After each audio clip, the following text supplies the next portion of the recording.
সালামু আলাইকুম ছোট্ট সোনামণিরা, তোমরা যারা ৮৩ পেজের তৃতীয় শ্রেণীর বইয়ের ৮৩ পেজের ৭ নম্বরের অর্থাৎ হেলেন একটি ১০৪ মিটার ফিতার ১৩ ভাগের ৫ ভাগ ছোট ভাই রেফাতকে দিল, এই অঙ্কটা যারা বুঝছো না তাদের জন্য তো আমি এই অঙ্কটা করে নিয়ে এসেছি।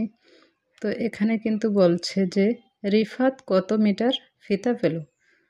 অতএব হেলেনের ফিতাটা ছিল ১০৪ মিটার, তাকে ১৩ ভাগ করে ৫ ভাগ তার ছোট ভাইকে দিচ্ছে। এখন কথা হচ্ছে ছোট ভাই কত মিটার ফিতা পেয়েছে।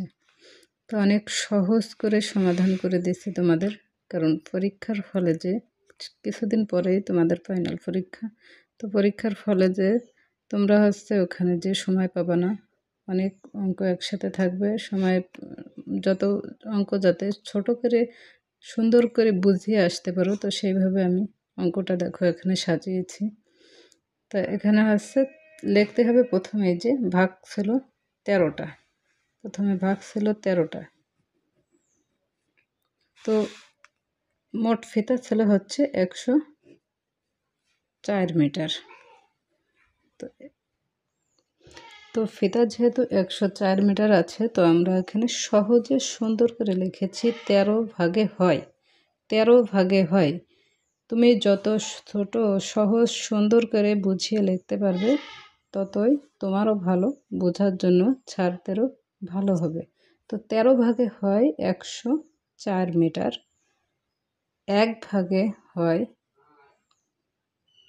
তো এক ভাগে হয় যেহেতু সেহেতু ভাগ করে বের করতে হবে। আমি কিন্তু এখানে ১৩ ঘরের নামতা দিয়ে বের করেছি যে ৮ হয়েছে। তো ১৩ ঘরের নামতা দিয়ে তোমরা বের করে নেবা। তো ৮ ১৩ ৮ ১০৪ মিটার ফিতা হয়, যে ৮ মিটার হয় আর কি। তো এখানে আমরা ৮ মিটার পেয়েছি, তাহলে একটা ভাগ পাইছি, এখানে জাস্ট এক ভাগ পাইছি, মনে করো এটা ১, ঠিক আছে, এক ভাগ পাইছি। তো আমাদের এখানে চেয়েছিল যে এই যে রিফাত কত মিটার ফিতা পেয়েছে। তো রিফাত যেহেতু পেয়েছে, তো রিফাতকে ফিতা দেওয়া হয়েছিল এই যে ৫ ভাগ। তো ১৩ ভাগের ৫ ভাগ রিফাতকে দেওয়া হয়েছিল। তো এখানে দেখো এক ভাগ তো আমরা পেয়েছি এই যে ৮ মিটার, ঠিক আছে।